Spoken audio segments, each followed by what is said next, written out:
Hi everyone, how are you? Бүгін біз numbers, яғни сандар тақырыбын жалғастыратын боламыз. Өткен сабақта айтқандай, 10-ға дейін сандарды үйрендік. Бүгін соны бір қайталап алайық. 1, 2, 3, 4, 5, 6, 7, 8, 9, 10. Окей, 0 саны қалай болады? 0 саны, 0, немесе O. Өте жақсы, ұмытпаған екенсіз. Енді ары қарай 11-ден 20-ға дейінгі сандарды қарастырайық. Яғни 11 саны 11, қайталайық.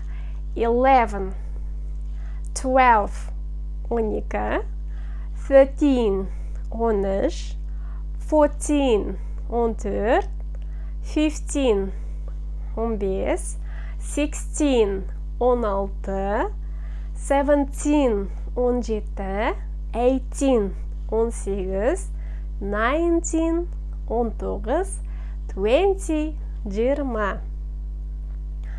Енді бір ереже бар. Сол ережені білсек, бұл сандарды тез жаттап алатын боламыз. Ол ережені тыңдаңыздар. Ең бірінші 11 мен 12-ні өзгеше бөлек, басқаларынан жасалу бөлек, сондықтан оларды бөлек жаттап аламыз. 11-ді 11 дейміз, 12-ні 12 дейміз. Ал 13-тен 19-ға дейінгі сандарға, жаңа айтып өттім, бір жалғау жалғанды. Кімнің есінде қане? 10 жалғау, 10. Қарайық. 13, 14, 15,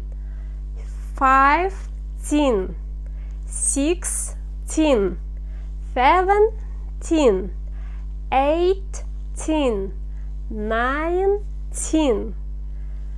Ал 20, 20. Өте жақсы. Яғни осы 10 деген сөзді жаттап алсақ, 13-тен 19-ға дейінгі сандарға өте тез сандарды өте тез жаттап аламыз. Себебі, мысалы, 4 дегеніміз 4 болса, ал 14, 14, 10-ді қоса саламыз. 5-те кішкене өзгереді. 5 деген 5, ал 15, 15 болып өзгереді. Келесі 6, 6, 16, 16, 7, 7, 17, 17, 8, 8, 18, 18 болады.